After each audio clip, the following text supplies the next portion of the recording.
What's happening, guys? I'm the real Corazon, and this is the beginning of my YouTube channel.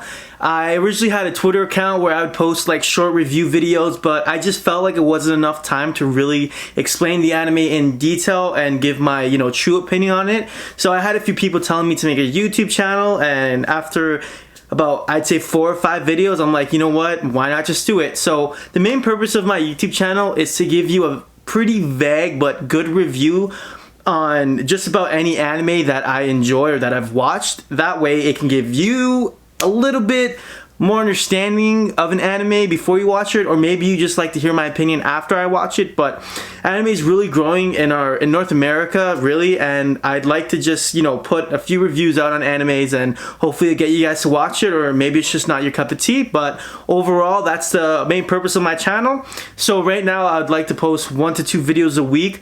The first video I'll be posting is on the Promised Neverland, which is the video I'll be doing today, and then every week I'm going to try to post a video on Boku no Hero, Food Wars, and 7 Deadly Sins. Maybe I'll take out 7 Deadly Sins because of the whole animation issue, and I just don't think it'll be a great anime this year. But having said that, I plan to make a weekly review on those 3 animes in one video.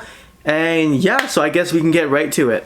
So for every video I do on an anime, I'm gonna do it out of 50 points. So for the Promised Neverland, I'm gonna rank it out of animation, main characters, side characters, villains, and the storyline. And then out of that, we'll get a percentage.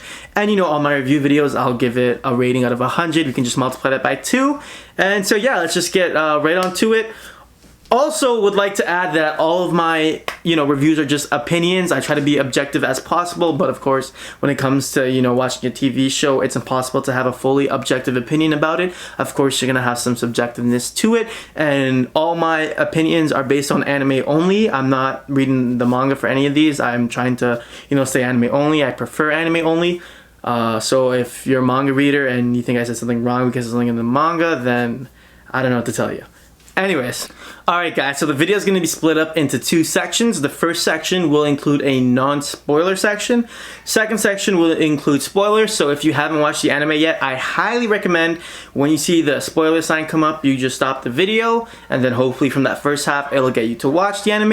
I'm going to try to do this with most of the animes I watch, if not all of them, for review videos. So just a little facts about the Promised Neverland. It came out in 2016 as shown in Jump Serialized, and from there it took 3 years for it to finally get an anime. Usually they do this because they don't want the anime to catch up to the manga so fast, because an episode of an anime really covers about 2 to 3 chapters of the manga. So it's been out for a while. It takes place in the future, I believe 2034, 2036, one of the two. And yeah, it's still ongoing. But the first topic we're going to be speaking about is the main character, because I think the main character is one of the most important things when a new series starts, or a series in general is ongoing, whatever the case is. Now you got, like One Piece has Luffy, Naruto has Naruto, Dragon Ball has Goku. A lot of the top animes generally have a really likable main character. The case for the Promised Neverland is about the same. Emma, I wouldn't put on, a tier such as Luffy, but she is a phenomenal main character. She's really intelligent, she's athletic, she's really helpful, she's really kind. She's about everything you'd want if you had a kid yourself. She embodies a lot of, good characteristics that a human being should have, and sometimes that gets in the way of analytical and logical thinking, because she wants to help everyone before, she helps herself, or instead of just helping her friends, like her close friends, she'll help everyone who needs help. Now, overall, I'd give, the Promised Neverland for main character, I'd give it a 8 out of 10, just because it's new. There's only been 12 or 13 episodes, so it's hard to really put more depth into that, as we has a lot of growth, a lot of more character development that could still happen. But in the future, I could easily see Emma being like a top tier character alongside some of the bigger characters out there. I think time will tell. So the next category is side characters, and for side characters I'm only going to talk about 3 because of course there's a lot. 3 I want to talk about are Ray, Norman, and Phil. Now Norman was at the beginning my favorite character. He's another kind boy, but he's on another level. I would not argue calling him a genius. He's, I believe, the smartest of the trio. So the next of the trio would be Raymond. He ended up being my favorite character at the end of the season. Raymond is a lot more logical thinking. He doesn't mind leaving someone behind if he needs to, you know, benefit himself or the people around him. So I think together the three, Emma, Ray, and Norman, make a really good team because they help with each other's weaknesses and they only push each other's to the limits of, you know, intelligence, athleticism, and overall they're just a really good combo altogether. Now Phil is one of the younger kids, but he's like next in line to be Norman, if not smarter. The kid's like 5 or 6 years old and he's thinking way far ahead. You know, if anything's off, he knows right away. He's one of the characters that I personally loved in the anime. He would probably be one of my most, you know, loved younger people who have been in anime in general. Phil is a really kind boy himself. You know, the thing I like about this anime is the kids are raised in a certain household that they're taught loving, care, and, you know, from the first episode, you could really tell that they are generally happy kids, even though that they've, you know, been in a foster home their entire life. The kids are really helpful to each other. They each have their own jobs. So yeah, I mean, that's just the side characters. I would give it an 8.5 out of 10, just because Norman and Ray and Phil, I believe I like them even more than Emma, the main character, and having a really good support cast obviously could only propel an anime further if your main characters are really good. Now the next category is villains, and this one's kind of hard to really talk about because without me really, you know, spoiling the entire anime for you, I can't really tell you who the villain is. Having said that, the villain, I give it a 7 out of 10. However, I believe in the future it will greatly rise just because it's the beginning of an anime. It's hard to really put a solid number on it, especially when it was more of an intro of what exactly was going on and the main focus was mostly on the kids.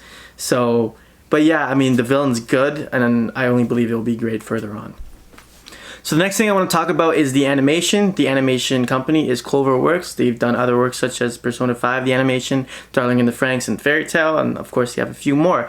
Now the animation I think is really important to an anime because you get situations like Black Clover where they had so much more potential that, you know, the animation kind of holds it back. Where you have animes like Kimetsu no Yaiba where the animation really propels that forward and it's a lot better than what it would have been under a different animation company. So the animation for The Promised Neverland is quite good. I would say it's as solid as it can be. Is it gonna blow your mind? Well, it's not the type of anime that, you know, the animation matters so much that it has like these crazy fighting scenes. It's just not the type of anime. It's more thinking, you know, mystery thriller. So the animation is really solid for that standpoint, and for that I'm giving it an 8 out of 10. The story is probably the most important aspect to an anime for me personally because I'm tired of seeing generic shonens being made every year. You know, I don't want to see the same anime 10 times written slightly differently with slightly different characters.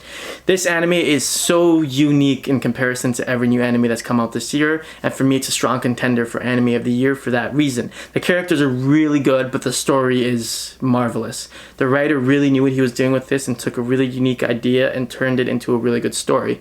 I think overall the Promised Neverland story is, for me, a 10 out of 10. Now some people may disagree with that and that's fine, but I'm gonna give that rating a 10 out of 10 because I thought it was out of this world. Okay guys, now this is the rating section of the video. So it's an overall score out of 50 for this because there's 5 different categories, and so I'm just gonna take the numbers and multiply them by 2. So main characters 8 out of 10, side characters 8.5 out of 10, villains 7 out of 10, animation 8 out of 10, and then the story of course 10 out of 10. And overall it gives us, I believe, 41.5. If you multiply that by 2, that gives us an overall score of 83. So the anime, for me, I would rate it an 83 out of 100, which may seem kind of low considering all the great things I was saying about it, but considering that it only had 12 episodes and it was as good as that is quite refreshing, and I think 83 is a really good score for a starter-up anime. I would implore all of you to watch The Promised Neverland as soon as you can because I think it should win anime of the year, and I'm just really excited for next season, next year. And this is the end of the non-spoiler review, so if you don't want to get spoiled, then I would stop watching now, and if that's the case, then thank you for tuning in. Leave a like and a comment if you watch the anime because of me, and then come back and just watch the rest of the video. Okay, so this is the spoiler side of the video. If you accidentally continued watching a bit, please shut it off now. The first thing I want to get into is the first episode and how unique and different it really was from most startup animes, because most of the time you watch a new anime, you're not hooked by the first episode, and I think that's very different for the Promised Neverland. As we know, they're all in a foster home, and in the first episode we see that they are not in a foster home, they're in a farm foster home. So they're all being bred to be killed. Now, later on, we find out why. The smarter you are, the better your brain tastes, or some sorts of that. So, you know, the three main characters, Emma, Ray, and Norman, they're all really intelligent, so they are held there a little bit longer, and I think the max age is like 12 or 13 that they can be held there. Maybe less, I'm not exactly sure. Nonetheless, the smarter you are, the longer you stay there. If you're not as smart, your brain gets eaten when you're younger, and you get eaten by like some sort of monsters or aliens, and I assume it's like some sort of upper echelon who, you know, really get the top meat brain quality or whatnot. Nonetheless, the first episode really had an impact. I think it was really good. I think from there on out, every episode has similar impacts, because you find out that their mother is not, you know, a good guy. She's really a terrible person who, you know, you kind of feel sympathy for towards the end, because you find out, yeah, she was also part of a foster home. And, you know, it's a lot of mix of emotions when you watch this anime, because, yeah, I hated, you know, Mama at first and her sidekick there. And then you find out later on, like, they're not terrible people. And in the end, they were both kind of rooting for them to escape from there and maybe make a change to the world. And, you know, I've read a bit of the manga and I stopped, so I won't spoil anything manga-wise. But what I will say is that the next season is going to be incredible. There's going to be things that are going to blow your mind. The amount of, you know, it's a thriller in some ways. There's some scary things, but the mysteriousness, the thrillerness, I wouldn't say it's action, but the overall, like, just the intelligent, mysterious ways and thrillers, and I think it's just really cool how they did it. And I think this can be one of the best animes all time, honestly. I think it's that good, considering this character, side character, story, villains. There's no way that I see this capping out anywhere. So I want to talk about two particular moments where I was really taken back and was super surprised. First was Norman being killed off. Well, killed off. I genuinely do think he's still alive. We'll see where they go with that, because, you know, the door opens and it kind of gives a hint that he's still alive. I personally think he is. Leave a comment below if you think whatever you think. Anyways, so Norman being not in the anime anymore was a really big surprise, because he was such an important character, and I think for a lot of people he was our favorite character, you know? He was really the level-headed one, the most intelligent one, and, you know, the person who just everyone came to for advice, because he was the best. I mean, what other way is there to put it? And his character design is awesome too. So for him to be killed off so early in the season was kind of taken back for me, and I would have liked to have seen more from him. So maybe that's one of the things that maybe I didn't like, but then, you know, realistically speaking, in the future it's going to pay off really well. But of course, Norman was my favorite character to begin with. Second one is Ray being a double agent. So we find out Ray is the spy for Mama, and that him being a spy was actually in order for him to get all these items to acquire to help them escape, because they had these GPS tracking systems on their ears. Now, there are a lot of characters who, you know, contribute a lot to the escape, and of those characters, Phil's my boy. You know, Phil's the best. We find out afterwards that he was like one of the key holding pieces to the escape, because, you know, he went up to the mom, and basically she can't run after him because she has to take care of these kids. And Phil being the awesomeness, already knew what was kind of going on in the farm, being so young because he's so intelligent. Now back to my boy Ray, who is my favorite character, and him being a double agent, and how I thought that was also a brilliant play, because, you know, at first you're thinking it's I forget their names right now, the greenhead, the two other characters who are kind of important, the greenhead girl and then the really strong guy. Oh, sorry about that. Anyways, nonetheless, you think these two are, like, you know, possible victims, but then here comes Norman, sets a double trap, and finds out it was Ray, because he was suspecting Ray the entire time. Another brilliant writing move. So that moment was like a whew. woo! But then you found out Ray was really just doing it in order to help his fellow brothers and sisters. Although Ray is a little more, you know, hey, we should escape, leave them behind because, you know, our lives are the most important.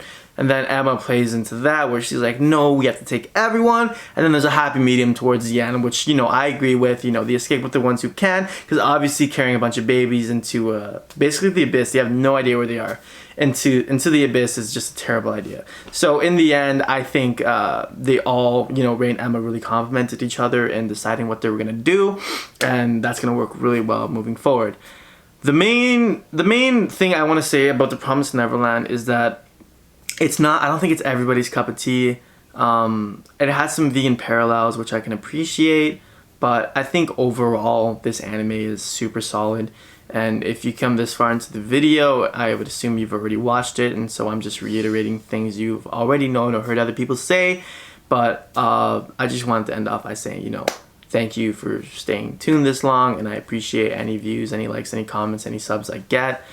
Just, you know, I'm going to try to release more and more videos from here on out. But yeah, guys, thanks for staying tuned. Have a good one. Corazon out.